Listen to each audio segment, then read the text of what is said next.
Sangguniang Panlalawigan naman ng Kamsur naglaan ng 29 million pesos bilang kontribusyon o ambag sa mga agricultural projects ng DA. Ang detalye, kunin naman natin sa aming kasamang si Grace Rifama Simando ng Radyo ng Bayan Naga. Grace, marahay na hapon.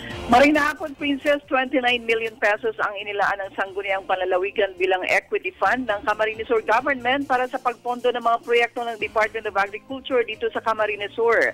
Kahapon, isang special session ang idinaos ng Sangguniang Panlalawigan upang mapabilis ang pagpapasa ng resolusyon nang sa gayon ay agad nang makausad ang mga proyektong agrikulturang magpapaunlad sa buhay ng mga magsasakang Camarinenses.